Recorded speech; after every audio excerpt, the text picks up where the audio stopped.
Sharmila versus కవిత. ఒకరు గోల కోసం, మరొకరు గౌరవం కోసం. వాళ్ళిద్దరూ ఒకేలాంటి రాజకీయ నేపథ్యం ఉన్న కుటుంబంలో పుట్టిన కుందనపు బొమ్మలు. వారిలో ఒకరు నిలువెత్తు వృక్షంలా ఎదగాలని కోరుకుంటుంటే ఇంకొకరు 10 మందికి నీడని చూపించాలనుకుంది. వీరిద్దరిలో ఒకరు అన్నను మించి ఎదగాలనుకుంటుంటే మరొకరు తండ్రి ఆశయాలను ముందుకు నడిపించాలనుకున్నారు. ఎవరు, ఎందుకు, ఎప్పుడు, ఎలా? ఇప్పుడు చూసేద్దాం. మొదటి ఆడపిల్ల అంటే ఆడపిల్ల, ఈడపిల్ల, ఆడపిల్లో నాకు కూడా తెలియదంటూ తలా తోకాలేని స్టేట్మెంట్లు ఇచ్చిన మన రాజన్న ముద్దుల బిడ్డ షర్మిల.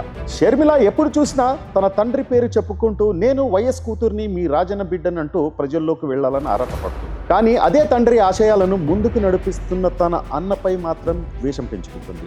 రాష్ట్రం నాశనమైపోతున్నా నోరెత్తని షర్మిల జగన్ తుమ్మినా సరే చిచ్చి సెన్స్ లేదని నోరు పారేసుకుంటుంది. తనకే అర్థం కాని ఓ తలాతిక్క పార్టీ పెట్టి తానే వెలుగు అని చెబుతూ ఆ పార్టీని చివరికి చీకటి గూట్లోకి నెట్టేసి కాంగ్రెస్లో కలిపేసింది. ఆమెకు కుటుంబం అక్కర్లేదు, ప్రజల అవసరాలు అస్సలు అక్కర్లేదు.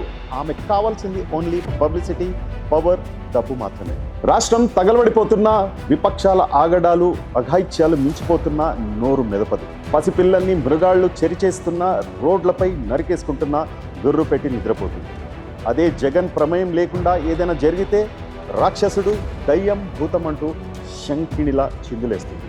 అమ్మా షర్మిలమ్మ, అసలు నీ ఆలోచనలేంటో, నీ ఆచరణలేంటో నీకంటూ క్లారిటీ ఉందా? ఏమైనా అంటే అమ్మని చెల్లెని బయటికి తోసేసిన జగన్ అంటూ స్టేట్మెంట్ ఇచ్చేస్తావు. నిన్నేమైనా పొమ్మన్నాడా మీ అన్న జగన్?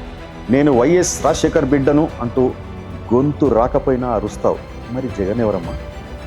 అసలు నీ బుర్ర పీత బుర్ర కంటే స్లో తెలుసా? ఆ రోజు నువ్వేదో ఉద్ధరించడానికి వస్తుంటే పోలీసులు హౌస్ అరెస్ట్ చేసినప్పుడు నువ్వు చెప్పిన డైలాగ్ గుర్తుందా? అదేనమ్మా పోలీసులతో మీకేం పని లేకపోతే గాడిదలు కాసుకోండి అని నువ్వు అన్నప్పుడు ఆ సదర్ ఆఫీసర్ ఏమన్నాడు? అవును, మేమిప్పుడు అదే పనిలో ఉన్నాం, అదే పని చేస్తున్నాం అంటే దానికి నువ్వు ఇచ్చిన రిప్లై ఏంటమ్మా? వెళ్ళండి మరి అని. అక్కడ గాడిదలని ఎవరిని అన్నారో అది నీకు అర్థమయ్యే సీన్ లేదని అప్పుడే అర్థమైంది అనుకో.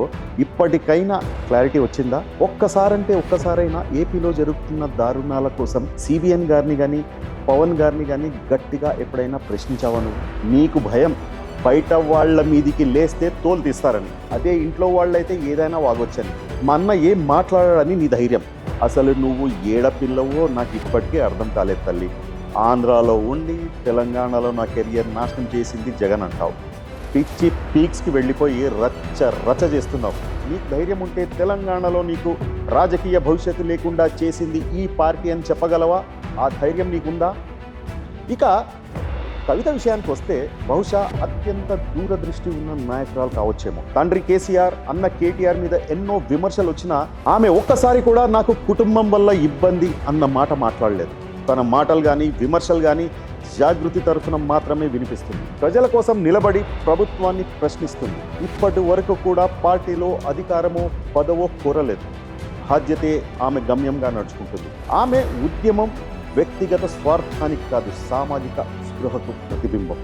ఇప్పటి వరకు ఎప్పుడు కూడా మా నాన్న అంత చేశాడు, ఇంత చేశాడని తండ్రి పేరు చెప్పుకుని బ్రతకలేదు. ఇక కవిత పార్టీ విషయానికి వస్తే ఏమో అది నిజమో అబద్ధమో తెలియదు. ఒకవేళ నిజమైతే అది ఎవరికి ప్లస్ అవుతుంది, ఎవరికి మైనస్ అవుతుంది?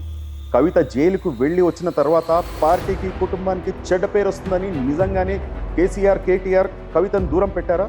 కవిత తన సొంతంగానే ఓ పార్టీ పెట్టాలనుకుందా, లేక ఇంకెవరైనా ఇన్ఫ్లుయెన్స్ చేస్తే పార్టీ పెట్టాలనుకుందా?